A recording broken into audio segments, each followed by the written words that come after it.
I'm John Aldred for DIYPhotography.net. I'm here with Craig on the Blackmagic stand at IBC 2025. We're going to talk about the new iPhone dock and Apple ProRes RAW.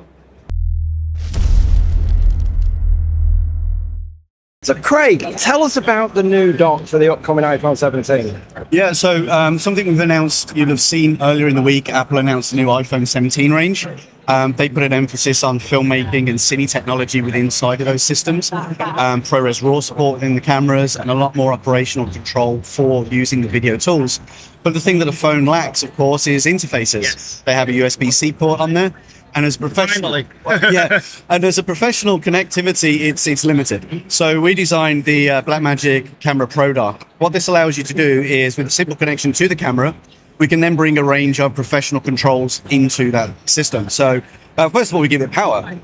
So by powering up the Pro Dock, we can also then give some additional power to the phone, so we're not reliant on the batteries of the system itself. And then we can do things like we have external storage, so we've got USB output as well, so we can data wrangle and manage external storage, taking that limitation off the hardware internally. We can take a monitor out, so if you were feeding a video village or just an off-board monitor, you then, rather than just being on the back of the screen of the device, you can then see that for yourself. And really importantly, 15 multi-camera setups will also have a genlock in and a timecode in. So Apple announced genlock support inside of the video systems of the new iPhone 17s. Now you've got the device that can feed that in as well. So if you've got a house sync, multiple cameras, you can lock them together. And to finish it, there's an audio input as well and an output for your monitoring. Right, so you can override the audio input and monitor it on headphones. Absolutely. Yeah, so if you might have a different preference for the microphones you're using on set, or manage those per camera system as well. So what it does, it just creates an expansion system. If your iPhone 17 is a phone or a camera system you want to use, you can pair that with the Blackmagic camera app, which we'd encourage everyone to try. Of course. It's free, it's available on iOS and Android. Yeah. And on the iPhone systems, you get all of the tools that you want. We can record down in ProRes RAW. You can then send that ProRes RAW now to DaVinci Resolve. So that's another update we provided in Resolve. And you have the hardware interface through the Camera Pro Dock as well. Brilliant, brilliant. Just quickly, speaking of ProRes RAW, because this is something that people have been asking for DaVinci Resolve to support for years. Why now? What happened? What changed? Well, we always said we were keeping an eye on it. We always said if, not never. And we take lots of feedback from production companies and clients and customers. And I think the timing's right now in terms of bringing in the technologies that iPhone offers. You see ProRes RAW across so many other different camera systems. For us, Blackmagic RAW is still the codec that's embedded in our technologies. It's a bit of Resolve inside of our camera hardware, and it has a performance level we're proud of. Yeah. ProRes RAW gives options. So we've introduced it in this particular workflow.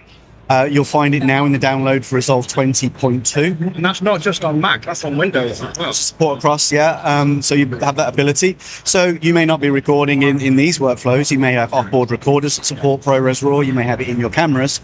And we've opened that up now so people can access DaVinci Resolve fully and answer that question. Really happy and pleased to be able to do that. We're also going to be putting ProRes RAW in our own hardware. Right. So you'll see it arrive to Pocket Cinema Camera 4K. That's a camera that's sold in massive numbers for us. Yeah. Really big user base, great entry-level camera for us. And we will be bringing it to the Video Assist lineup as well. So the 12G family of Video Assist will get that.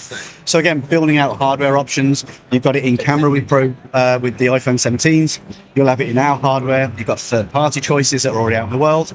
But it all goes through DaVinci Resolve, which is the heart of all of our production tools. Brilliant. And while we're on the subject of the camera app, the Android version of the app has really caught right onto the iPhone version. And I believe you just released a new version for both of them a few days ago. Yeah, we keep them apace. So we designed the camera app first for iOS, a number of versions back now, and looked at how we could refine that. We built in a lot more tools. We talked about how we could access different lens options on the iPhone systems. And then we made the transition last year and we brought Android on board. They run in parallel. Right. So what we always look to do is, naturally the hardware develops independently, Android being a multiple. Yeah, there's a lot of variation in different devices. Yeah, so we have different challenges in a sense of iPhones can be developed for Apple with Apple. Android, we have to look at different manufacturing hardware and try and bring those together. But we'll always commit and have said we'll bring them in steps line. They go out parallel really as operating systems, but we always want to make sure the features match. And you get the choice. So, we don't dictate which hardware you should use. Right. With that in mind then, will we eventually see Android compatibility for this or a separate device for Android? think it's early for me to comment on that. Right now it's iPhone 17.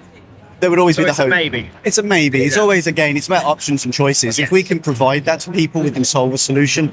Always looking and willing to do that. I couldn't say right now and make that promise for Android users. We'd love to, but we'll see what comes next. Brilliant. And is this compatible with any of the other Android devices, like the iPads with USB-C port?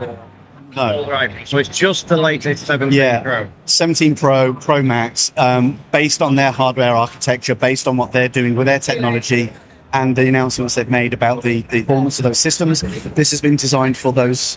Bleeding edge stuff. Yeah, absolutely. And these will be shipping as well in the next week or so, once those cameras are shipped. Price of these? So this is €255. Wow, it's not bad to add all that extra I/O. Yeah, absolutely. And you'll find the products as well on the Apple Store. So you can take a look at our website, you can take a look at Apple's website if you're interested in more And of course, details. the camera app for free. The camera app for free. Brilliant. Lovely. Well, thank you very much, Craig. That's it from the Blackmagic stand for now at IBC 2025. We're going to keep looking around and see what else we can find. Don't forget to like, comment, subscribe, share, and all the rest of it. See you later.